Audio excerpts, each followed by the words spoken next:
Hello and welcome to the Black Hat Bushcraft channel. One of the most useful fixtures to have in any camp is just a simple stump anvil. It's a multi-use item. It can be used as just a simple seat, like I'm using one right now. It can be used to process firewood or process fire starting materials. You can use it to process food. You can probably come up with many other uses as well. So it's worthwhile to have these in your camp. Unless you bring a chainsaw into your base camp and cut up a larger tree to create these stump anvils, it can be quite challenging to improvise one. Today I'm going to show you how to improvise one with just a simple folding saw that you're most likely carrying in your pack.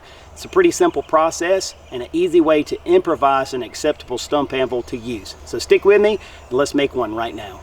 Alright, so to get started, what I did was cut down that tree and I bucked it up into sections that are roughly about 2 feet in length. So about 24 inches roughly. And I made sure that they're all exactly the same length, so I used one as the measurement for the next, so that they're all again the same height. And what I'm going to do is, keeping the large end to the ground, I'm going to try to arrange these in a pattern that will make a good stump for me to sit on or to use as my anvil. And I put the smallest ones in the center and then just kind of work out from there. And there's no real magic to this, just making sure that they all fit together nice and tight. That's the goal. So these things are kind of all fitting in together. At that point, what I'm going to do is use these Canadian jam loops here, and I'll show you how to tie that. But simply place that loop over top of these logs, and now I'm going to cinch them together. That's essentially working like a zip tie to attach all of these together. To tie a Canadian jam knot, you simply make an overhand knot, just like this. And now you take that end with the knot in it around your standing end and simply come back through the loop, creating another overhand knot.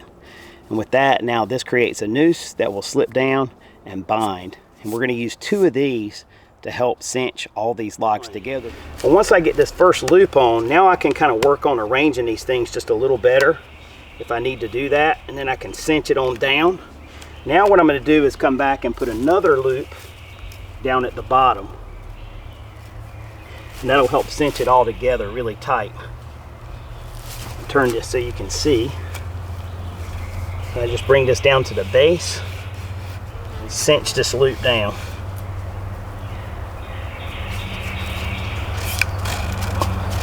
Now I'm trying to cinch these so that the tail ends align up here, because I'm going to tie those tail ends together, as you'll see. And basically this one is long enough to come back around. So I'm going to come here, bringing these 2 together and just cross. And I'm going to bring this other tail end back around. Since I have the cordage to do this, just bring it back around and now tie these 2 together. That'll just add a support here in the middle, just like this. And I can just tie that off in a square knot fashion, something that I could easily undo if I chose to do so. And now with that, these logs are nice and steady. Now the key is keeping them on level ground. Obviously if I'm on unlevel ground, it's going to make these logs slightly unlevel, and that's really not a problem. It makes for a nice, sturdy, comfortable seat around the fire. Alright, so as you can see, this is a nice sturdy place for me to sit when I'm working around my fire or just relaxing, doing some cooking around camp. This gives me that comfortable place to sit up off the ground. It's also a great place for me to process materials, like say I'm processing fat wood with my knife and I'm splitting through or scraping with the spine. This gives me a nice, safe place to do that, and it also helps to protect my tools. Also, if I'm processing materials with, say, a hand axe like a hatchet or even a larger axe, this gives me a place up off the ground to process those materials and again protect my tools. So it's just a really neat way to do this, shy of bringing a chainsaw down into your camp where you can process those larger logs. This is a good way to improvise with just using that simple folding saw. I hope this will be helpful for some of you guys. I appreciate your time and interest to tune in. If you haven't subscribed to the Black Hat Bushcraft channel, I hope you'll go ahead and click that button now and come back often, as there'll be many more videos to come. Until the next one, take care and God bless.